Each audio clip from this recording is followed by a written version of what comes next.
नमस्कार विद्यार्थी मित्रांनो, थिंक लाईक गुरु या आपल्या यूट्यूब चॅनलवर तुम्हा सर्वांचे पुन्हा एकदा स्वागत आहे. आपण पाहत होतो पोलीस भरती 2024 याचं जे प्रिपरेशन आहे ते आपण करत होतो. आजचा आपलं लेक्चर नंबर 3 असणार आहे आणि पहिल्या पहिल्या लेक्चरमध्ये आपण पाहिलं होतं की महाराष्ट्राचा इतिहासवरचे 50 प्रश्न, दुसऱ्या लेक्चरमध्ये आपण पाहिलं होतं महाराष्ट्राच्या भूगोलवर 100 प्रश्न आणि आजचं तिसरं लेक्चर असणार आहे. त्याचं टॉपिक असणार आहे पंचायत राज आणि पंचायत राजवर आपण टोटल 85 क्वेश्चन पाहणार आहोत.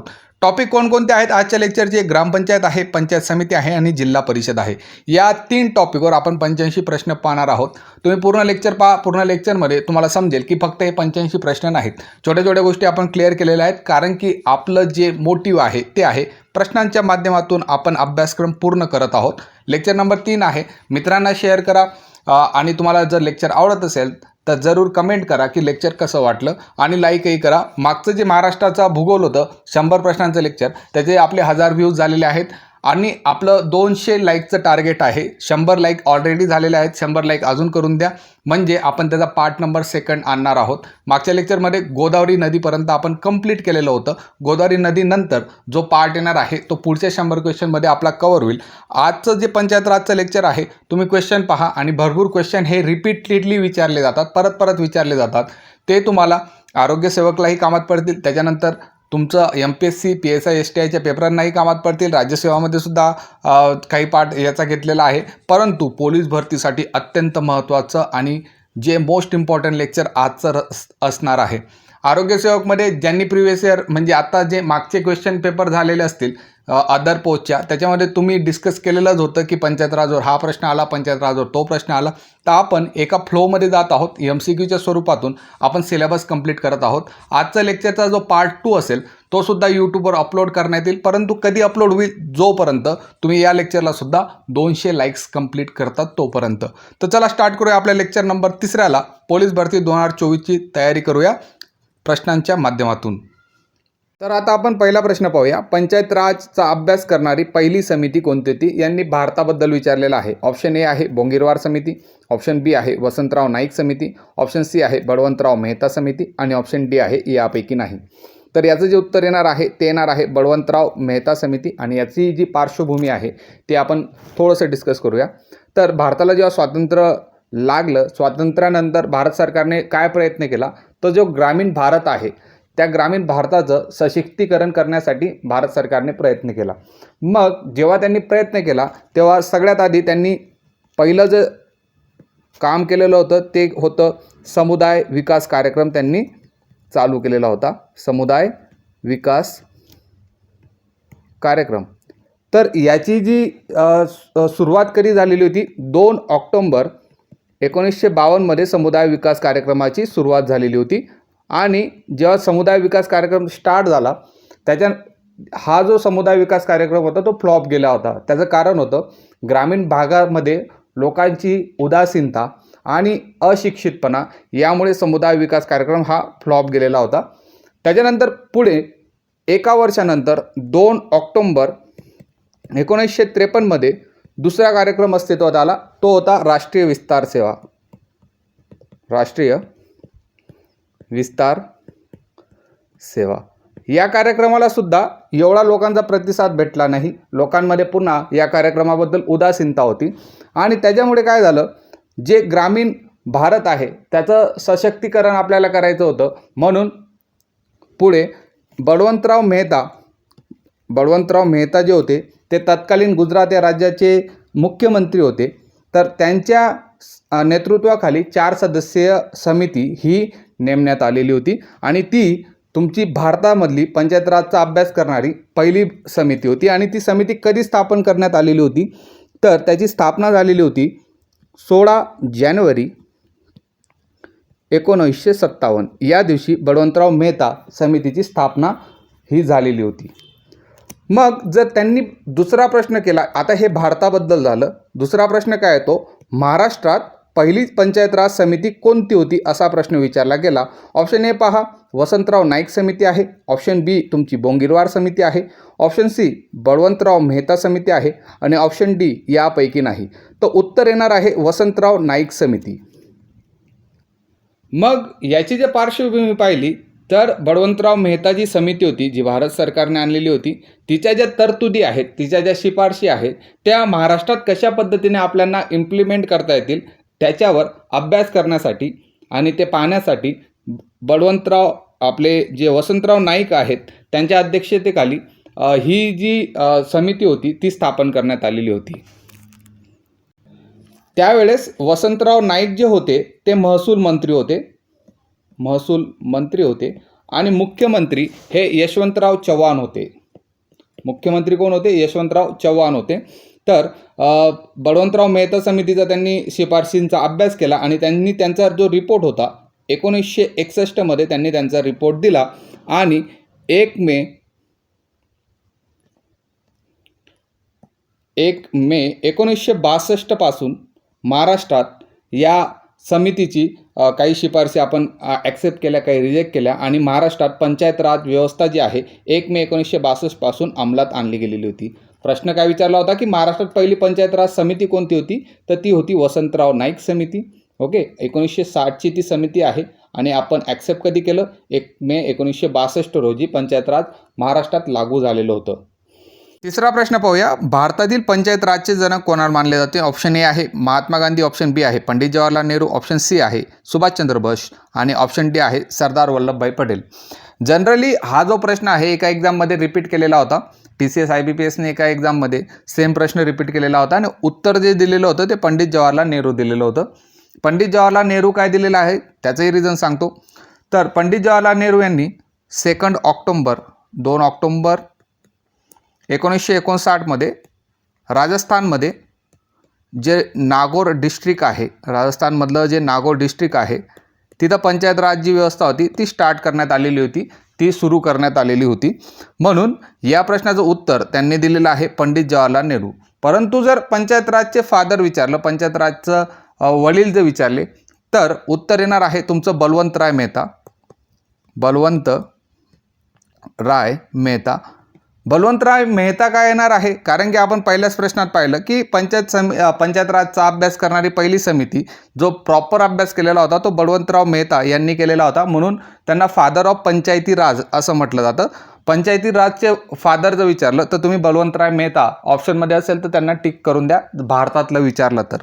चौथा प्रश्न त्याच्याशी रिलेटेड आहे की महाराष्ट्रातील पंचायत राजचे जनक कोणाला मानले जाते? ऑप्शन ए आहे वसंतराव नाईक, ऑप्शन बी आहे वसंतराव पाटील, ऑप्शन सी आहे गवा जोशी आणि ऑप्शन डी आहे लोकमान्य टिळक. तर महाराष्ट्रामध्ये सगळ्यात पहिले अभ्यास जो केला गेलेला होता तो वसंतराव नाईक यांच्या समितीने तो अभ्यास केलेला होता. म्हणून महाराष्ट्रातले पंचायत राजचे जनक वसंतराव नाईक येतील. उत्तर येणार आहे तुमचं वसंतराव नाईक. पाचवा प्रश्न पहा, सिंपल प्रश्न आहे आणि असे स्टॅटिक प्रश्न तुम्हाला पाहायला भेटतील. IBPS घ्या, TCS घ्या, पोलीस भरती घ्या, कारण की हा सुद्धा प्रश्न रिपीटेड आहे. पंचायत राज दिन कधी साजरा केला जातो? ऑप्शन ए आहे 24 एप्रिल, ऑप्शन बी आहे 24 मार्च, ऑप्शन सी आहे 24 मे आणि ऑप्शन डी आहे 24 जून. तर उत्तर येणार आहे 24 एप्रिल.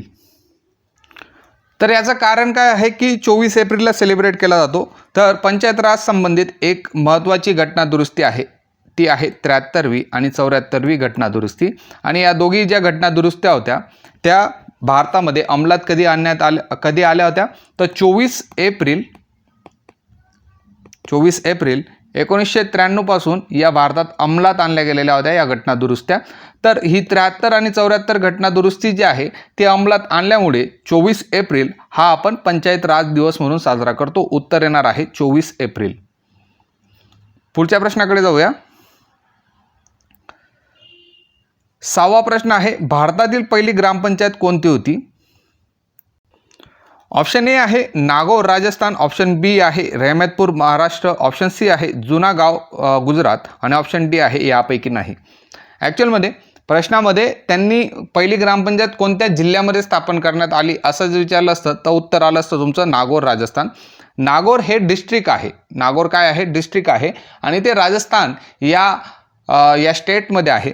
जर त्यांनी पहिली ग्रामपंचायत जर विचारली तर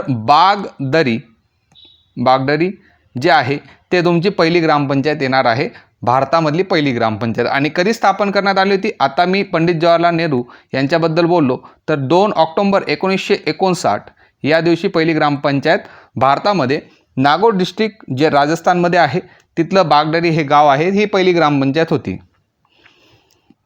सातवं पहा, महाराष्ट्रातील पहिली ग्रामपंचायत कोणत्या जिल्ह्यात होती? ऑप्शन ए आहे सातारा, ऑप्शन बी आहे सांगली, ऑप्शन सी आहे सोलापूर आणि ऑप्शन डी आहे पुणे. तर उत्तर येणार आहे सातारा. तर हा जो सातारा जिल्हा आहे त्याच्यामध्ये रहमतपुरा ही तुमची पहिली ग्रामपंचायत आहे, महाराष्ट्रातली पहिली ग्रामपंचायत आहे. जर तुम्हाला विचारलं की अशी कोणती ग्रामपंचायत आहे जी सगळ्यात मोठी आणि सगळ्यात श्रीमंत ग्रामपंचायत आहे, तर उत्तर येणार आहे तुमचं अकलूज. उत्तर तुमचं काय येणार आहे? अकलूज. आणि हे जे अकलूज आहे, ओके, हे तुमचं सोलापूर जिल्ह्यामध्ये आहे. सोलापूर जिल्ह्यामध्ये आहे. आता काय विचारलेलं आहे? पहिली ग्रामपंचायत तर कुठे येणार आहे? ती साताऱ्यामध्ये. आणि कोणती आहे? रहमतपुरा आहे. महाराष्ट्रामध्ये सगळ्यात जास्त ग्रामपंचायत कुठं आहेत असा जर प्रश्न विचारला तर त्याचं उत्तरसुद्धा तुमचं सातारा येणार आहे. 1400पेक्षा जास्त तिथं ग्रामपंचायत आहेत. सातारा जो जिल्हा आहे त्याच्यामध्ये सर्वात जास्त ग्रामपंचायत आहेत, ते 1400पेक्षा जास्त आहेत. 8वा प्रश्न पहा, पंचायत राज घटना दुरुस्ती कितवी होती? ऑप्शन ए आहे 72वी, ऑप्शन बी आहे 73वी, ऑप्शन सी आहे 74वी आणि ऑप्शन डी आहे 75वी घटना दुरुस्ती. तर या प्रश्नाचं उत्तर येईल 73वी घटना दुरुस्ती. 73वी घटना दुरुस्ती जी होती ती पंचायत राज जो व्यवस्था होती त्याला घटनात्मक दर्जा देण्यात आलेला होता. जे तुमचे स्थानिक स्वराज्य संस्थान होत्या त्यांना घटनात्मक दर्जा कोणत्या घटना दुरुस्तीने देण्यात आलेला होता असा जर प्रश्न विचारला तर ती सुद्धा उत्तर 73वी घटना दुरुस्ती येणार आहे. शहरी ज्या संस्था आहेत त्यांना घटनात्मक दर्जा कोणत्या घटना दुरुस्तीने देण्यात आला असा जर प्रश्न विचारला तर उत्तर तुमचं 74वी घटना दुरुस्ती येणार आहे. नंतर 73व्या घटना दुरुस्तीबद्दल विचारण्यात आलं की 73वी घटना दुरुस्ती अंमलात आणणारे पहिले राज्य कोणते होते? तर 73वी घटना दुरुस्ती अंमलात आणणारे जे पहिले राज्य होते ते तुमचं मध्य प्रदेश हे राज्य असणार आहे. ओके. आणि 73वी घटना दुरुस्ती जी होती ती कोणाच्या सरकारमध्ये बनलेली आहे? तर नरसिंहराव यांच्या सरकारमध्ये ती बनलेली होती 73वी घटना दुरुस्ती. नंतर तुम्हाला विचारू शकतात की 73वी घटना दुरुस्ती कोणत्या दिवसापासून अस्तित्वात आली? तर आता आपण वरती डिस्कस केलं होतं की 24 एप्रिल 1993 पासून ती अस्तित्वात आलेली होती. म्हणून आपण 24 एप्रिल हा जो दिवस आहे तो कोणता दिवस म्हणून सेलिब्रेट केलं होतं? आपण मागे प्रश्नात पाहिलाच होता की तो तुमचा पंचायत राज दिवस जो आहे तो सेलिब्रेट आपण करत होतो. तर हे जे सर्व आहेत ते प्रायमरी पॉईंट आहेत तुम्हाला 73वी घटना दुरुस्तीच्या बाबतीत. 9वा प्रश्न पाहूया. 73वी घटना दुरुस्ती आणणारे पहिले राज्य कोणते होते? ऑप्शन ए आहे मध्य प्रदेश, ऑप्शन बी आहे राजस्थान, ऑप्शन सी आहे महाराष्ट्र आणि ऑप्शन डी आहे पंजाब. आता आपण वरती डिस्कस केलं तर मध्य प्रदेश जे आहे 73वी घटना दुरुस्ती आणणारे पहिले राज्य ठरलेले होते. 10वं पहा, शहरी स्थानिक स्वराज्य संस्थांना घटनात्मक दर्जा कोणत्या घटना दुरुस्तीने भेटलेला आहे? ऑप्शन ए आहे 74वी, ऑप्शन बी आहे 71वी, ऑप्शन सी आहे 72वी आणि ऑप्शन डी आहे 73वी. तर मी वरती बोललो की 73वी जी घटना दुरुस्ती होती, जे ग्रामीण संस्थान आहेत त्यांना घटनात्मक दर्जा हा 73वी घटना दुरुस्तीने देण्यात आलेला होता. आणि 74वी जी घटना दुरुस्ती होती त्याचा वापर करून आपले जे शहरांमध्ये जी स्थानिक स्वराज्य संस्था असतात त्यांना घटनात्मक दर्जा जो होता तो 74वी घटना दुरुस्तीने देण्यात आलेला होता. पुढचे प्रश्न पाहूया. प्रश्न 11वा पहा, परिशिष्ट 12 घटनेमध्ये कोणत्या घटना दुरुस्तीने समाविष्ट करण्यात आलेले होते? ऑप्शन ए आहे 73वी, ऑप्शन बी आहे 74वी, ऑप्शन सी आहे 72वी आणि ऑप्शन डी आहे 71वी. तर 73वी आणि 74वी या जेव्हा घटना दुरुस्ती झाल्या तेव्हा 2 परिशिष्ट हे तुमच्या आपली जी घटना आहे त्या घटनेमध्ये ॲड करण्यात आलेले होते. तर जो 73वी घटना दुरुस्ती आहे त्याचा वापर करून 73वी घटना दुरुस्तीचा वापर करून परिशिष्ट 11 जे आहे ते घटनेमध्ये ॲड करण्यात आलेलं होतं. आपल्याला विचारले परिशिष्ट 12, तर परिशिष्ट 12 जे ॲड करण्यात आलेलं होतं ते तुमच्या 74व्या घटना दुरुस्तीने परिशिष्ट 12 हे घटनेमध्ये ॲड करण्यात आलेलं होतं. ठीक आहे. तर अशा टाईपचे प्रश्नसुद्धा विचारले येतात की परिशिष्ट 11 कोणत्या घटना दुरुस्तीने ॲड करण्यात आले किंवा परिशिष्ट 12 हे कोणत्या घटना दुरुस्तीने ॲड करण्यात आले, तर तुम्हाला त्याचं उत्तर माहीत हवं. प्रश्न 12 पहा, कोणत्या कलमान्वये ग्रामपंचायतची स्थापना करण्यात आली? कोणतं कलम होतं ज्याचा वापर करून ग्रामपंचायतची स्थापना करण्यात आलेली होती? ऑप्शन ए आहे 40, ऑप्शन बी आहे 41, ऑप्शन सी आहे 42 आणि ऑप्शन डी आहे तुमचं 43. सगळ्यात जास्त रिपीट होणारा प्रश्न आहे. तर जी ग्रामपंचायत आहे, ग्रामपंचायतचा जेव्हा आपण अभ्यास करतो सगळ्यात आधी विचारलं जातं की ग्रामपंचायतीची स्थापना जो आहे तो राज्यघटनेचा कोणतं कलम आहे? तर राज्यघटनेचं जे 40वां कलम आहे त्याच्यानुसार ग्रामपंचायतची स्थापना ही करण्यात येते. तो उत्तर येणार आहे 40. प्रश्न 13वा पहा. महाराष्ट्र ग्रामपंचायत अधिनियम कधीपासून अंमलात आणला गेला? ऑप्शन ए आहे 1 जून 1958, ऑप्शन बी आहे 1 जून 1959, ऑप्शन सी आहे 1 जून 1960 आणि ऑप्शन डी आहे 1 जुलै 1958. तर महाराष्ट्र ग्रामपंचायत अधिनियम जो आहे तो कधीचा आहे असा जर प्रश्न विचारला तर महाराष्ट्र ग्रामपंचायत अधिनियम हा 1958चा आहे आणि तो महाराष्ट्रात लागू कधी करण्यात आला तर 1 जून 1959 रोजी हा जो महाराष्ट्र ग्रामपंचायत अधिनियम आहे तो महाराष्ट्रात लागू करण्यात आला. तो कोणाला लागू नाही तर तो महानगरपालिका, त्याच्यानंतर नगरपालिका आणि कटक मंडळे यांना सोडून उरलेल्या संपूर्ण महाराष्ट्रात हा जो अधिनियम आहे तो लागू असतो. आणि 2012 पूर्वी महाराष्ट्र ग्रामपंचायत अधिनियम याला मुंबई ग्रामपंचायत अधिनियम असं म्हटलं जायचं. मुंबई ग्रामपंचायत अधिनियम असं त्याला म्हटलं जायचं. 2012 नंतर त्याचं नाव चेंज करण्यात आलेलं होतं. आता त्याला महाराष्ट्र ग्रामपंचायत अधिनियम असं म्हटलं जातं. प्रश्न विचारलेला आहे की कधीपासून अंमलात आला तर उत्तर येणार आहे 1 जून 1959 रोजी महाराष्ट्र ग्रामपंचायत अधिनियम हा लागू करण्यात आलेला होता. 14वा पहा. मुंबई ग्रामपंचायत अधिनियम 1958चे नामकरण महाराष्ट्र ग्रामपंचायत अधिनियम 1958 कोणत्या वर्षी करण्यात आलेले होते? ऑप्शन ए आहे 2010, ऑप्शन बी आहे 2012, ऑप्शन सी आहे 2014 आणि ऑप्शन डी आहे 2005. आता आपण डिस्कस केलं की 2012 पासून मुंबई ग्रामपंचायत अधिनियमचं नामकरण करण्यात आलं महाराष्ट्र ग्रामपंचायत अधिनियम 1958. 15वा प्रश्न पहा. ग्रामपंचायत प्रभाग रचना करण्याचा अधिकार कोणास असतो? ग्रामपंचायतमधले जे प्रभाग असतात त्यांची रचना करण्याचा अधिकार कोणास असतो? ए आहे राज्य निवडणूक आयोग, बी आहे केंद्र निवडणूक आयोग, सी आहे जिल्हा समन्वय समिती आणि ऑप्शन डी आहे जिल्हाधिकारी. तर उत्तर येणार आहे राज्य निवडणूक आयोग. पुढचा प्रश्न पाहूया. 16वा प्रश्न आहे. मुंबई ग्रामपंचायत अधिनियम 1958 नुसार ग्रामपंचायत सदस्य संख्या जास्तीत जास्त किती असावी लागते? तर हा जो पार्ट येतो ग्रामपंचायतीची जी रचना असते त्याच्यामधला हा पार्ट येणार आहे. ग्रामपंचायती रचनेमध्ये सदस्य संख्या मेन्शन केलेली आहे आणि सदस्य संख्या कमीत कमी 7 असते आणि जास्तीत जास्त ही 17 असते. आता जो सरपंच जो आहे आता जनतेकडून थेट निवडलेला असतो म्हणून सरपंच हा ग्रामपंचायतीचा पदसिद्ध सदस्य असणार आहे. सरपंच जो असणार आहे ग्रामपंचायतीचा पदसिद्ध सदस्य असणार आहे. मग प्रश्नामध्ये आपल्याला जास्तीत जास्त विचारलेले आहे तर उत्तर येणार आहे तुमचं 17.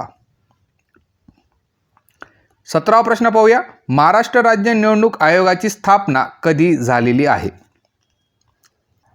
तर एक गोष्ट लक्षात ठेवा, महाराष्ट्र राज्य निवडणूक आयोग जो आहे ती महाराष्ट्र सरकारची एक स्वतंत्र एजन्सी आहे जी 26 एप्रिल 1994 रोजी त्याची स्थापना झालेली आहे. आणि हा जो महाराष्ट्र राज्य निवडणूक आयोग आहे तो महाराष्ट्रातले जे ग्रामीण आणि शहरी स्थानिक संस्था आहेत, ग्रामीण आणि शहरी स्थानिक संस्था आहेत त्यांच्या ज्या निवडणुका असतील ते हा महाराष्ट्र राज्य निवडणूक आयोग घेत असतो. विधानसभा, विधान परिषद, राष्ट्रपती, उपराष्ट्रपती या निवडणुका हे कंडक्ट करत नाही. फक्त काय करणार आहेत, ग्रामीण आणि शहरी जे स्थानिक संस्था आहेत त्यांच्या निवडणुका हे घेणार आहेत. आणि महाराष्ट्र राज्याचे जे निवडणूक आयुक्त आहेत, पहिले निवडणूक आयुक्त हे होते दे ना चौधरी. कोण आहेत? होते दे ना चौधरी पहिले होते. आणि आता UPS मदन आहेत, UPS मदन जे आहेत ते आयुक्त असणार आहेत. ओके, तर स्थापना विचारलेली आहे आपल्याला. तर 26 एप्रिल 1994 या दिवशी महाराष्ट्र राज्य निवडणूक आयोगाची स्थापना झालेली आहे. 18वा प्रश्न आहे, ग्रामपंचायत सदस्य अपात्र होण्यासाठी खालीलपैकी कोणता निकष योग्य नाही? योग्य नाही विचारलेला आहे. ऑप्शन ए वाचूया. ज्या व्यक्तीला नादार घोषित करण्यात आलेले आहे. ज्या व्यक्तीला नादार घोषित करण्यात आलेलं असतं तो ग्रामपंचायत सदस्य अपात्र होण्यास ते कारण असणार आहे. आपल्याला विचारलेलं आहे की योग्य नाही हे कारण विचारलेलं आहे. तर हे याचं उत्तर नसेल. ज्या व्यक्तीला सक्षम न्यायालयाने विकल मनाची म्हणून घोषित केलेले आहे. तर ज्या व्यक्तीला जर सक्षम न्यायालयाने विकल जर मनाची घोषित केलेलं असेल तर तो अपात्र असेल. आपल्याला योग्य नाही विचारलेलं आहे म्हणून हे ऑप्शनसुद्धा कट. ऑप्शन सी आहे, जी व्यक्ती शासकीय सेवेतून गैरवर्तन या भ्रष्टाचार या कारणासाठी बडतर्फ केलेली आहे तर तो ऑलरेडी अपात्र असतो म्हणून हे सुद्धा ऑप्शन कट. तर उत्तर येणार आहे तुमचं यापैकी नाही. जे सदस्यत्व असतं त्याच्यासाठी अपात्रतेच्या भरपूर अटी या मेन्शन केलेल्या आहेत. पहिली अट असते की त्या व्यक्तीचं 2001 पासून त्या व्यक्तीला 2पेक्षा जास्त अपत्य नको. नंतर शासकीय मालमत्तेवर त्यांनी अतिक्रमण केलेलं नसो. नंतर ते सार्वजनिक शौचालयाचा वापर करणारी जर नसेल तर त्याला तुम्ही अपात्र घोषित करू शकतात. नंतर ग्रामपंचायत आणि जिल्हा परिषदला त्यांच्याकडे काहीतरी बाकी असेल तर त्या व्यक्तीला सुद्धा सदस्यत्वासाठी अपात्र ठरवू शकतात. शासकीय सेवेतून बडतर्फ केलेलं असेल म्हणजे आपलं जे ऑप्शन सी होतं त्याप्रमाणे. नंतर त्यांच्यावर अस्पृश्यता कायदा किंवा दारूबंदी कायद्यान्वये त्यांना दोषी असतील आणि त्यांना 6 महिन्यापेक्षा जास्त त्यांना शिक्षा झालेली असेल तर तो व्यक्तीसुद्धा ग्रामपंचायत सदस्य बनू शकत नाही. तर या सर्व गोष्टी आहेत. उत्तर येणार आहे आपलं यापैकी नाही. 19वा प्रश्न पाहूया. ग्रामपंचायत निवडणूक मतदार यादी तयार करण्यासाठी अधीक्षण, नियमन व संचालन करण्याचे काम कोण करते? आता असा जो प्रश्न आहे हा मी त्यांच्या वेबसाईटवरून घेतलेला आहे.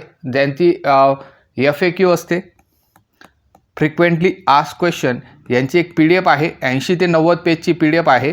त्याच्यामध्ये अशा टाईपचे प्रश्न दिलेले आहेत म्हणून मी तिथून हे प्रश्न घेतलेला आहे. ऑप्शन ए आहे जिल्हाधिकारी, ऑप्शन बी आहे तहसीलदार, ऑप्शन सी आहे निवडणूक आयोग आणि ऑप्शन डी आहे केंद्र सरकार. तर ग्रामपंचायतची जी निवडणूक मतदार यादी आहे तिचं तयार करणं, अधीक्षण करणं आणि नियम संचालन करणं याचं जे काम आहे ते करणार आहेत जिल्हाधिकारी. उत्तर येणार आहे जिल्हाधिकारी. पुढचा प्रश्नाकडे जाऊया. 20वा प्रश्न आहे, ग्रामपंचायतचे प्रभागामध्ये विभागणी कोण करते? आता ग्रामपंचायतमध्ये प्रभाग असतात. तर ग्रामपंचायतले जे मतदारसंघ असतात त्यांना काय म्हटलं जातं? प्रभाग असं म्हटलं जातं. ग्रामपंचायतले मतदार, एक तुमची ग्रामपंचायत आहे तर ते वेगवेगळे पार्टमध्ये डिवाईड करून त्याला प्रभाग असं म्हटलं जातं. आता ही जी प्रभागांची संख्या आहे ती डिसाईड कोण करतं? तर प्रभागांची संख्या जी डिसाईड करणार आहेत ते जिल्हाधिकारी प्रभागांची संख्या जी आहे ती डिसाईड करणार आहेत. आणि जर रचना करायची असेल तर रचना हे तहसीलदार करणार आहेत. तर विभागणी कोण करणार आहे? उत्तर येणार आहे तुमचं जिल्हाधिकारी. आणि जी रचना आहे ती केली जाणार आहे तहसीलदार यांच्याकडून. तर एका प्रभागामध्ये किती सदस्य निवडले जाऊ शकतात? तर एका प्रभागामध्ये कमीत कमी 2 आणि जास्तीत जास्त 3 इतके सदस्य हे एका प्रभागामध्ये निवडले जाऊ शकतात. जर समजा एक सदस्य आहे तो एका प्रभागामध्ये तो उभा राहिला असेल आणि दुसऱ्या प्रभागामध्ये सुद्धा उभा राहिला असेल आणि दोघी ठिकाणी तो निवडून आला तर त्याला एका जागेचा राजीनामा हा द्यावा लागेल. जर त्याने ठराविक कालावधीमध्ये एका जागेचा राजीनामा नाही दिला तर त्याची दोघी ठिकाणची सदस्यत्व हे संपुष्टात येत असतं. ते आपण पुढे पाहणारच आहोत. 21वा प्रश्न पहा, ग्रामपंचायतीचा कालावधी कधीपासून गणला जातो? आता आपल्याला माहिती आहे जनरल प्रश्न असतो की ग्रामपंचायतीचा कालावधी किती असतो किंवा सदस्यत्वाचा कालावधी किती असतो? तो 5 वर्षाचा कालावधी असणार आहे. परंतु कधीपासून मोजला जातो असा जर प्रश्न विचारला तर त्याच्यामध्ये कन्फ्युजन निर्माण होऊ शकतं.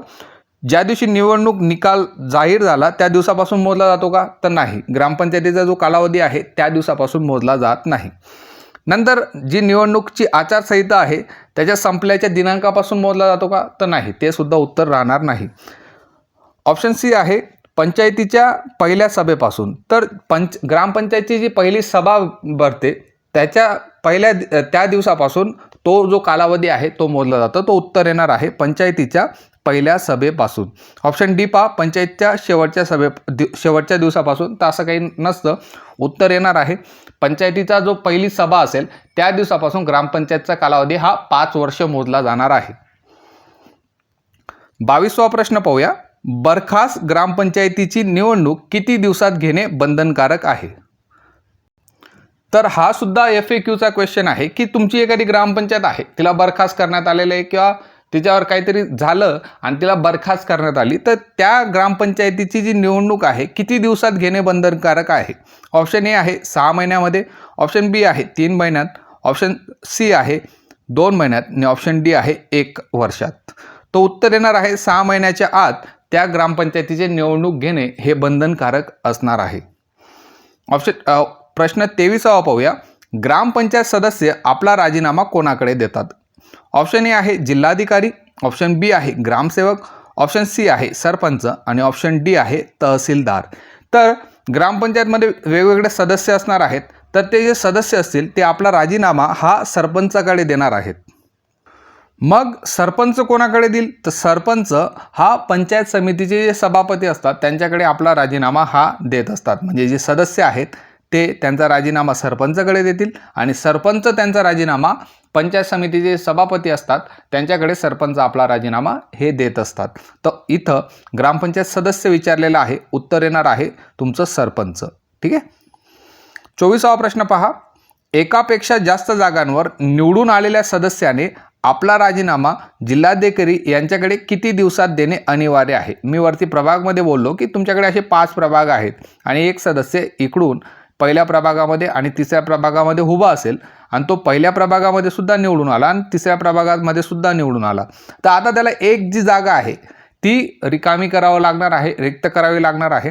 तर त्या ठिकाणी त्याला एक जागा जी रिक्त आहे तो जो राजीनामा त्याला द्यायचा आहे तो जिल्हाधिकारी यांना द्यायचा आहे आणि किती दिवसात देणं अनिवार्य आहे? तर उत्तर येणार आहे 7 दिवसाच्या आत त्यांनी तो राजीनामा जिल्हाधिकारी यांच्याकडे द्यायचा आहे. जर याच्यामध्ये त्यांनी डिले केला, वेळ घेतला, 7 दिवसांपेक्षा जास्त कालावधी लागला, तर त्यांचे दोघी ठिकाणचे सदस्यत्व हे रद्द होणार आहे. पुढे जाऊया. 25वा प्रश्न पहा. ग्रामपंचायत मतदार यादीत नावासाठी किती वय आवश्यक असावे लागते? आता ग्रामपंचायतची मतदार यादी आहे त्याच्यामध्ये तुम्हाला किती वय लागेल की तुमचं त्या मतदार यादीमध्ये नाव येईल? वय आहे 18 वर्ष, बी आहे 21 वर्ष, सी आहे 25 वर्ष का डी आहे 30 वर्ष. तर ग्रामपंचायत मतदार यादीमध्ये तुमचं नाव येण्यासाठी तुमचं वय हे 18 वर्ष असावं लागतं. आता हे जे वय आहे 18 वर्ष जे वय आहे ते कधीपासून मोजलं जातं असा सुद्धा काही लोक प्रश्न विचारतात. तर ज्या वर्षी तुमची मतदार यादी तयार होणार आहे, मतदार यादी ज्या वर्षी तयार होणार आहे त्या वर्षाची 1 जानेवारी तारखेपर्यंत तुमचं वय हे 18 वर्ष पूर्ण असावे लागतं. मग तुमचं मतदार यादीमध्ये नाव येणार आहे. तर हा सुद्धा थोडा अभ्यासवाला प्रश्न आहे, थोडा चांगला प्रश्न आहे. आणि पंचायत राज काय असतं डेली लाईफमध्ये आपण सर्व लोक गावात राहतो, तर ह्या गोष्टी तुम्हाला माहीत पाहिजे. जनरल नॉलेज आहे. कोणी तुम्हाला सांगितलं की तुम्ही काय करताय, तुम्ही सांगितलं स्पर्धा परीक्षेचा अभ्यास करतात आणि या गोष्टी तुम्हाला माहीत नसतील, तर तिथं तुमचं तुमचा जो आहे डिग्रेडेशन त्यांना दिसत असतं की याला एवढं बेसिक माहीत नाही, तर बाहेर काय करणार आहे. तर ह्या गोष्टी लक्षात ठेवा. 26. एकापेक्षा जास्त मतदार यादीत नाव नोंदवल्यास, म्हणजे स्वतःहून तुम्ही एकापेक्षा जास्त मतदार यादीमध्ये नाव नोंदवलं असेल तर किती वर्ष शिक्षेची तरतूद आहे? काही लोकांचे असतात ऑलरेडी आलेले असतात, पण काही लोक काय करतात स्वतःहून काय करतात, ते एका गावात राहतात आणि दुसऱ्या ठिकाणी सुद्धा ते नाव नोंदणी करून ठेवतात आणि त्या गावात सुद्धा ते नाव नोंदणी करून ठेवतात. तर त्याच्यासाठी सुद्धा शिक्षेची तरतूद आहे. ऑप्शन ए आहे 1 वर्ष, ऑप्शन बी आहे 6 महिने, ऑप्शन सी आहे 2 वर्ष आणि ऑप्शन डी आहे 5 वर्ष. उत्तर येणार आहे तुमचं 1 वर्ष. 1 वर्ष शिक्षेची तरतूद त्याच्यात दिलेली आहे. 27वा प्रश्न पहा. ग्रामपंचायत सदस्य म्हणून निवडून येण्यासाठी वय वर्ष किती असावे लागते? आता तुम्ही सदस्यासाठी उभं राहायचं असेल तर तुम्हाला किती वर्ष वय लागणार आहे? ऑप्शन ए आहे 21 वर्ष, ऑप्शन बी आहे 18 वर्ष, ऑप्शन सी आहे 25 वर्ष आणि ऑप्शन डी आहे 35 वर्ष. तर सगळ्यांना माहिती आहे की ग्रामपंचायत सदस्य म्हणून निवडून येण्यासाठी तुम्हाला 21 वर्ष वयाची लागत असतात. 28 पहा. गावात राहूनही ग्रामपंचायत सदस्य रजा न घेता सलग किती महिने सभांना गैरहजर राहिला की त्याचे सदस्यत्व संपुष्टात येते. आता भरपूर तरतुदी आहेत की तुमचं सदस्यत्व कधी संपुष्टात येणार आहे. तुम्ही गावातच राहतात आणि तुम्ही रजा न घेता कितीतरी महिने, म्हणजे तुम्ही जर 6 महिने जर तुम्ही अब्सेंट राहिले तर तुमचं सदस्यत्व हे संपुष्टात येणार आहे. 29वा प्रश्न पहा, मतदान केंद्राध्यक्षाची नेमणूक कोण करते? तर आता ग्रामपंचायतमध्ये मतदान केंद्र असतात आणि तिथं एक केंद्राध्यक्ष असतो, तर त्याची नेमणूक कोण करणार आहे? ऑप्शन ए आहे तहसीलदार, ऑप्शन बी आहे निवडणूक अधिकारी, ऑप्शन सी आहे दोन्ही, ऑप्शन डी आहे यापैकी नाही. तर मतदान केंद्राध्यक्षाची जी नेमणूक आहे ती तहसीलदार आणि निवडणूक अधिकारी दोघी करणार आहेत. पुढच्या प्रश्नांकडे जाऊया. प्रत्येक ग्रामपंचायतमध्ये किती कमाल आणि किमान प्रभाग असतात? प्रभागांबद्दल बोललेलो आहोत. कमाल आणि किमान हे 2 वर्ड तुम्हाला कन्फ्यूज करू शकतात. तर ऑप्शन ए पहा कमाल 3 किमान 7, ऑप्शन बी पहा कमाल 3 किमान 6, ऑप्शन सी आहे कमाल 3 किमान 12. प्रभागांची संख्या विचारलेली आहे. कशाची विचारलेली? प्रभागांची. जे प्रभाग पडतात, ज्याला वॉर्ड म्हटलं जातं, त्यांची संख्या कमीत कमी किती पाहिजे आणि जास्तीत जास्त किती पाहिजे. तर किमान म्हणजे कमीत कमी तुम्हाला 3 प्रभाग पाहायला भेटतील ग्रामपंचायतमध्ये आणि जास्तीत जास्त तुम्हाला 6 प्रभाग पाहायला भेटतील. तर किमानचा अर्थ असतो कमीत कमी, कमालचा अर्थ असतो जास्तीत जास्त. तर एखाद्या ग्रामपंचायतमध्ये कमीत कमी तुम्ही 3 प्रभाग करू शकतात आणि जास्तीत जास्त तुम्ही 6 प्रभाग करू शकतात. 31वा प्रश्न पहा, ग्रामपंचायतीच्या मागास प्रवर्गासाठी सदस्य संख्या किती टक्के निश्चित केलेली आहे? आता जो मागास प्रवर्ग आहे, अनुसूचित जाती, अनुसूचित जमाती, मागास प्रवर्ग, त्याच्यासाठी मागास प्रवर्ग जो आहे त्याच्यासाठी किती टक्के सदस्य संख्या ही निश्चित करण्यात आलेली आहे? ऑप्शन ए आहे 33%, ऑप्शन बी आहे 27%, ऑप्शन सी आहे 50% आणि ऑप्शन डी आहे 23%. तर उत्तर येणार आहे 27% मागास प्रवर्गासाठी सदस्य संख्या ही निर्धारित करण्यात आलेली आहे. 32वा प्रश्न पहा, ग्रामपंचायत प्रभाग रचना करण्यासाठी प्रभाग प्रारूप कोण तयार करतो? आता आपण बोललो होतो जी प्रभागची जी रचना आहे ती कोण तयार करतं? तर जिल्हाधिकारी काय करतो? जिल्हाधिकारी ठरवतो की किती प्रभाग पाहिजे. तहसीलदार त्याची रचना करणार आहे. उत्तर येणार आहे तुमचं तहसीलदार. 33वा प्रश्न पहा, महिलांसाठी एकूण सदस्य संख्येच्या किती टक्के जागा राखीव ठेवण्यात आलेल्या आहेत? एकूण सदस्य संख्या विचारलेली आहे, एकूण सदस्य. तर ऑप्शन ए आहे 27%, ऑप्शन बी आहे 25%, ऑप्शन सी आहे 50% आणि ऑप्शन डी आहे 33%. तो उत्तर येणार आहे 50%. 34वा प्रश्न पहा, ऑप्शन का दिलेले नाही तुम्हाला प्रश्न वाचून समजेल की मतदार यादीत नाव येण्यासाठी 18 वर्ष पूर्ण लागते. 18 वर्ष कोणत्या दिवशी पूर्ण असावं लागतं? तर ज्या दिवशी मतदार यादी बनते त्या वर्षाच्या 1 जानेवारीपर्यंत त्यांचं वय हे 18 वर्ष पूर्ण कंप्लीट पाहिजे असतं. म्हणून मी तुम्हाला ऑप्शन दिले नाही. जीकेचा प्रश्न आहे, असा प्रश्न विचारला जाणार नाही, असा टाईपचा विचारला जाणार नाही, पण तुम्हाला या गोष्टी माहिती हव्यात. 35वा प्रश्न पहा, खालीलपैकी कोण ग्रामपंचायत निवडणूक लढवू शकते? कोण आहे जो ग्रामपंचायतची निवडणूक लढवू शकते? ऑप्शन ए आहे पोलीस पाटील, ऑप्शन बी आहे अंगणवाडी सेविका, ऑप्शन सी आहे खाजगी अनुदानित शिक्षण संस्थातील शिक्षक आणि ऑप्शन डी आहे परकीय नागरिक. तर ग्रामपंचायतची जी निवडणूक आहे ती पोलीस पाटील लढू शकत नाही, अंगणवाडी सेविका लढू शकत नाही आणि परकीय जे नागरिक आहेत त्यांचं ऑलरेडी मतदार यादीमध्ये नावच नाही. तर अशा लोक ग्रामपंचायत निवडणूक लढू शकत नाही. खाजगी अनुदानित शिक्षण संस्थातील जे शिक्षक असतात ते ग्रामपंचायत निवडणूक लढवू शकत असतात. तो उत्तर येणार आहे खाजगी अनुदानित शिक्षण संस्थातील शिक्षक. सरपंच पदासाठी पात्रता या टॉपिकमध्ये या सर्व गोष्टींचं जे उत्तर आहे ते भेटत असतं. सरपंच पदासाठी पहा, पहिलं आहे मतदार यादीमध्ये त्याचं नाव पाहिजे, गावाची जी मतदार यादी आहे तिच्यात नाव पाहिजे. दुसरं येईल 21 वर्ष वयाची पूर्ण पाहिजे आणि तिसरं आहे 1995 नंतर जर त्याचा जन्म झालेला असेल, 1995 नंतर जर त्याचा जन्म झाला असेल तर कमीत कमी 7वी पास पाहिजे. कमीत कमी काय पाहिजे? 7वी पास तो पाहिजे असणार आहे. 1 जानेवारी 1995 जर नंतर जर त्याचा जन्म झाला असेल तर कमीत कमी 7वी पास पाहिजे. त्याच्या आधी झाला असेल तर तशी काही अट नाही. त्यासाठी मग पुढच्या 2 अटी लागणार आहेत. मतदार यादीत नाव आणि 21 वय वर्ष पूर्ण. 36वा प्रश्न पहा, ग्रामपंचायत निवडणूक अधिकारी कोण असतात? ग्रामपंचायतमध्ये जे निवडणूक अधिकारी आहेत ते कोण असणार आहेत? ऑप्शन ए आहे तहसीलदार, ऑप्शन बी आहे ग्रामसेवक, ऑप्शन सी आहे जिल्हाधिकारी आणि ऑप्शन डी आहे विभागीय आयुक्त. तो उत्तर येणार आहे तहसीलदार जे आहेत ते ग्रामपंचायतीचे निवडणूक अधिकारी असणार आहेत. 37वा प्रश्न पहा, उमेदवाराची अनामत रक्कम कधी जप्त होते? ओके, चांगला प्रश्न आहे. आता तुम्हाला माहिती असतं गावामध्ये या गोष्टी बोलल्या जातात की तुमची अनामत रक्कम सुद्धा जप्त करून देऊ, असे एकमेकांना विरोधक हे बोलत असतात. तर कधी रक्कम त्याची जप्त होणार आहे? ऑप्शन ए आहे उमेदवार पराभूत झाला तर सगळ्याच पराभूत उमेदवारांची अनामत रक्कम जप्त होते का? तर नाही. तर हे ऑप्शन कट. उमेदवाराला 1/8 मतं मिळाली. आता फक्त 1/8 मतं मिळाली आणि जर तो 1/8 मतांनी सुद्धा निवडून आलेला असेल तर तेव्हा अनामत रक्कम जप्त होईल का? तर नाही. हे ऑप्शन सुद्धा तुमचं कट होऊन जाईल. उमेदवाराला 1/8 पेक्षा कमी मते मिळाली. आता उमेदवाराला 1/8 पेक्षा कमी मतं मिळाली, ऑलरेडी तुमचं त्या गावामध्ये मतदान हे कमी झालं असेल आणि तो निवडून आला तर तेव्हा अनामत रक्कम जप्त होईल का? तर ही कंडिशन सुद्धा सॅटिस्फाईड होणार नाही. कंडिशन काय आहे? एक तर उमेदवार पराभूत पाहिजे आणि दुसरा त्याला 1/8 पेक्षा कमी मतं जर मिळाली असेल तर ती अनामत रक्कम जी असेल ती जप्त होणार आहे. 2 कंडिशन आहेत अनामत रक्कम जप्त करण्यासाठी. पहिली कंडिशन आहे तो उमेदवार जो आहे तो पराभूत झाला पाहिजे आणि दुसरी कंडिशन त्याला लागेल की त्याला 1/8 पेक्षा कमी मतं मिळालेली हवीत. तर उत्तर येणार आहे ऑप्शन तुमचं डी. 38वा प्रश्न पहा, मतदान यंत्रावरील मतपत्रिका यांचा रंगाशी संबंधित चुकीची जी जोडी आहे ती ओळखायची आहे. तर आपल्याला माहिती आहे की मतदान जेव्हा आपण करायला जातो तेव्हा मतपत्रिका असतात. पहिले मतपत्रिका भेटायची, आता ह्याच मतपत्रिका तुमच्या EVM मशीनवर असतात.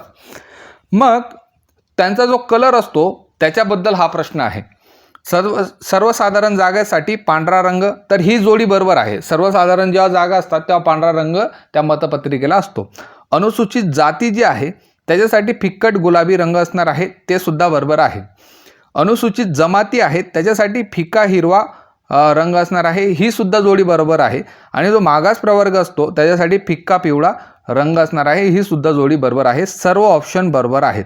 प्रश्न देण्याचं कारण काय? तर प्रश्नामध्ये तुम्हाला समजून जातं की कशा पद्धतीने तुम्हाला या गोष्टी टॅकल करायच्या आहेत. 39वा प्रश्न पाहूया की EVM, आता EVM बद्दल एवढे मॅटर चालू असतात तर EVM बद्दल तुम्हाला एक बेसिक प्रश्न आहे. EVM मशीन कोणत्या कंपनीने तयार केलेले आहे? ऑप्शन ए आहे electronics corporation of India limited, engineering corporation of India limited हे ऑप्शन बी आहे, भेल आणि ऑप्शन डी आहे टाटा कन्सल्टन्सी सर्व्हिसेस, ज्याला आपण TCS म्हणतो. तर EVM जे आहे ते कोणत्या कंपनीने तयार केलेलं आहे? Electronic corporation of India limited या कंपनीने ते तयार केलेले आहे. मग एक प्रश्न तुमच्या मनात येईल की EVM मशीन जी आहे तिचा सगळ्यात आधी वापर कधी करण्यात आलेला होता? तर 1982 मध्ये केरळमध्ये EVM मशीनचा सगळ्यात आधी वापर केलेला होता. पराऊर जी विधानसभा होती, पराऊर विधानसभा जी होती तिथं EVM मशीनचा सर्वात आधी वापर करण्यात आलेला होता. मग तिथं एक उमेदवार होते ज्यांचं नाव होतं S.C. जोस. तर S.C. जोस जे होते ते तिथं पराभूत झालेले होते आणि त्यांनी काय केलं होतं, हा जो निकाल होता त्याला न्यायालयात आव्हान दिलेलं होतं. न्यायालयाने परत निवडणूक घ्यायला लावलेली होती. ओके, तर EVM जो होता त्या निवडणुकीमध्ये फेल गेलेला होता, परंतु नंतर त्याच्यामध्ये डेव्हलपमेंट करून EVM जे मशीन होतं EVMचा वापर हा करण्यात आलेला होता. मग आता पोलीस भरतीच्या बाबतीत बोलायचं झालं तर EVMचा फुल फॉर्म सुद्धा काही पेपरांमध्ये विचारला जाऊ शकतो. E for electronic, V for voting आणि M for machine. Electronic voting machine हा EVMचा फुल फॉर्म आहे, लक्षात राहू द्या. आणि कोणत्या कंपनीने तयार केलेला आहे? Electronic corporation of India limited या कंपनीने ते तयार केलेलं आहे. 40वा प्रश्न पहा, EVMचा वापर ग्रामपंचायत निवडणुकीत महाराष्ट्रात कधीपासून सुरू करण्यात आलेला आहे? EVMचा वापर ग्रामपंचायतच्या निवडणूकमध्ये महाराष्ट्रात कधीपासून सुरू करण्यात आलेला आहे? ऑप्शन ए आहे 2007, ऑप्शन बी आहे 2008, ऑप्शन सी आहे 2009 आणि ऑप्शन डी आहे 2010. तो उत्तर येणार आहे 2007. 2007 मध्ये महाराष्ट्रामध्ये EVMचा वापर हा स्टार्ट करण्यात आलेला होता. कधी? ग्रामपंचायतच्या निवडणुकीमध्ये. 41वा प्रश्न पहा, EVMच्या एका बॅलेट युनिटमध्ये किती उमेदवारांची नावे बसू शकतात? प्रश्न टाकण्याचं कारण काय? आता मराठा आंदोलनामध्ये एक EVM बद्दल चालू होतं की जास्त उमेदवार उभे करून EVMची संख्या वाढवायची, म्हणजे बॅलेट पेपरवर हे जे आहे इलेक्शन होतील असा एक चालू होता. मग हा जो प्रश्न आहे तिथून निघतो की EVMच्या एका बॅलेट युनिटमध्ये किती उमेदवारांची नावे बसू शकतात? तर टोटल तुमचे 14 उमेदवारांची नावं EVMच्या एका बॅलेट युनिटमध्ये बसू शकतात. टोटल तिथं 16 बटन असणार आहेत. 14 उमेदवार असतात. एक बॅकचं बटन राहतं आणि एक बॅकचं असणार आहे किंवा रिसेटचं असणार आहे आणि एक तुमचं नोटासाठी असणार आहे. पण किती उमेदवारांची नावे असा जो प्रश्न विचारला तर तुमचे 14 उमेदवारांची नावं EVMच्या एका बॅलेट युनिटमध्ये असणार आहेत.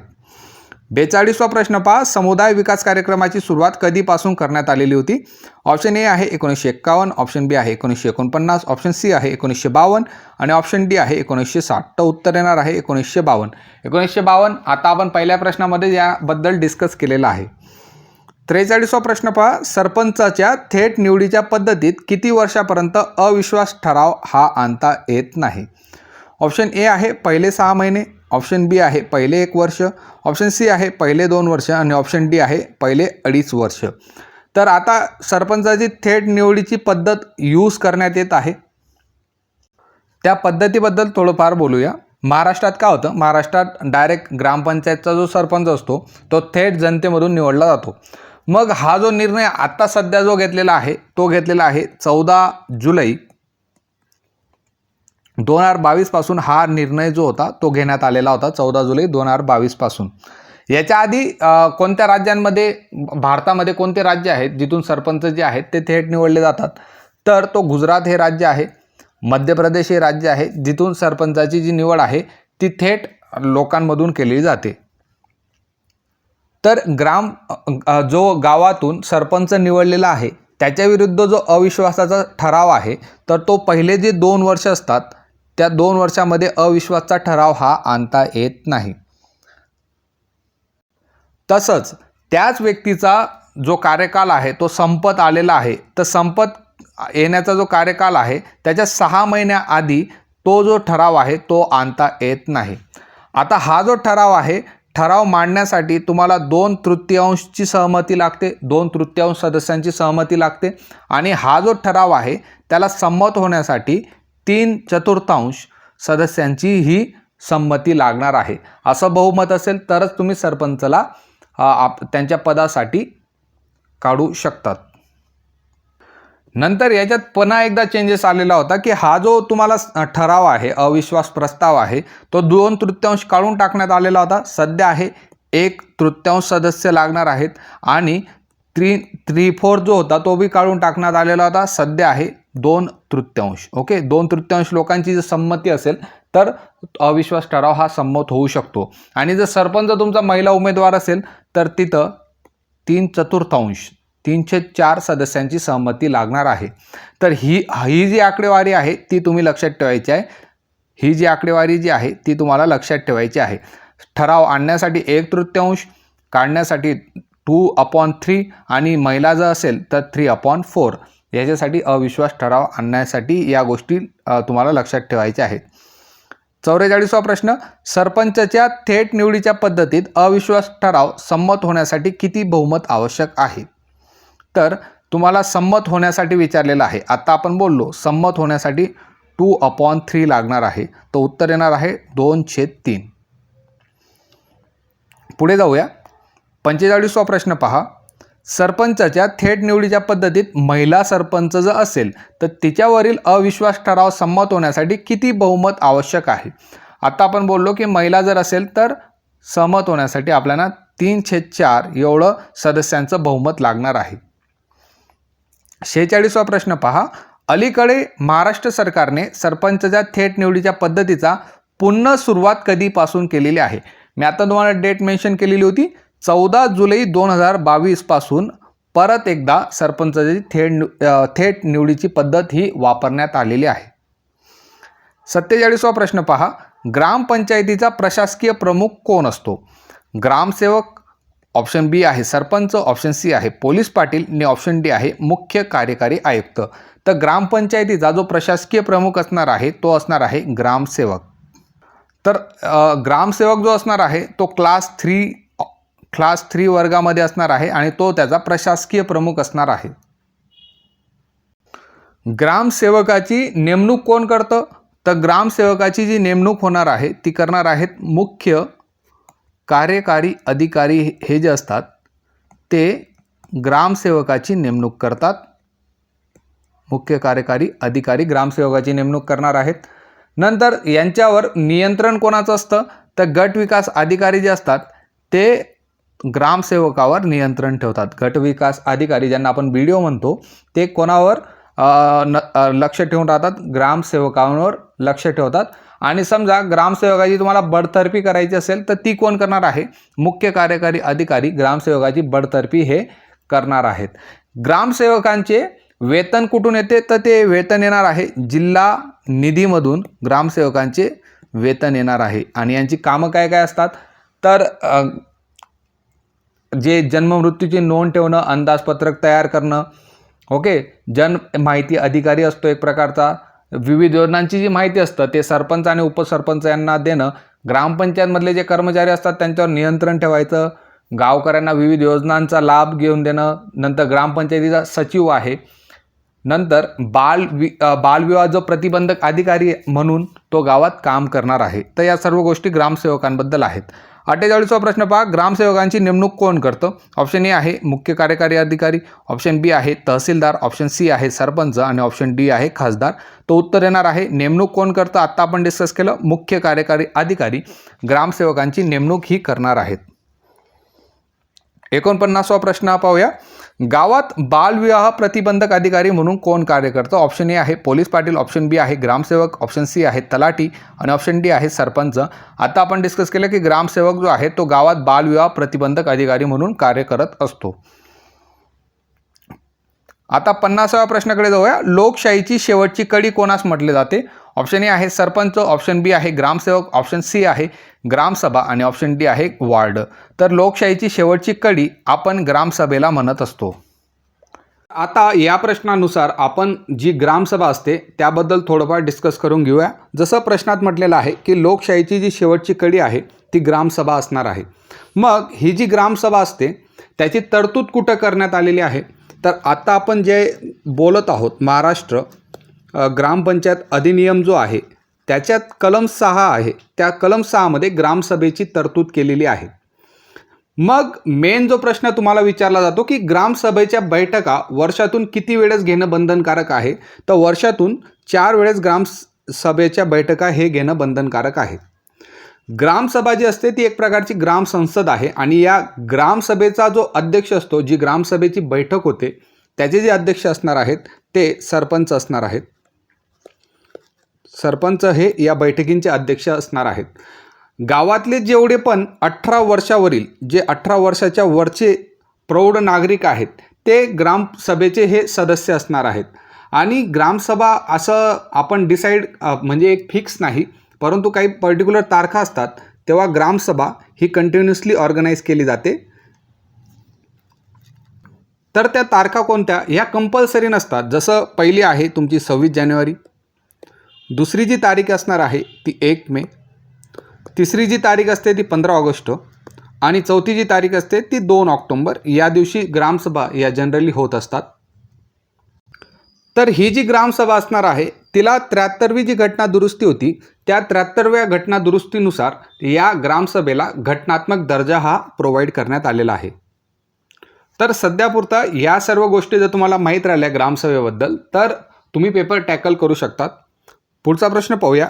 51वा प्रश्न आहे, ग्रामसभेची तरतूद महाराष्ट्र ग्रामपंचायत अधिनियममध्ये कोणत्या कलमात केली गेली आहे? कलम 4 आहे, कलम 5 आहे, कलम 6 आहे का कलम 7 आहे?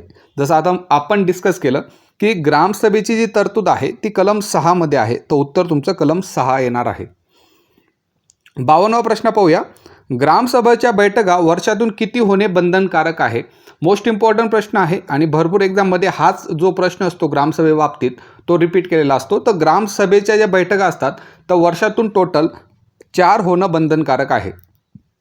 आणि त्याच्या तारखाही तुम्हाला मी सांगितलेल्या आहेत ज्या टेंटेटिव्ह असतात, परंतु जनरली त्याच तारखा या फॉलो होत असतात.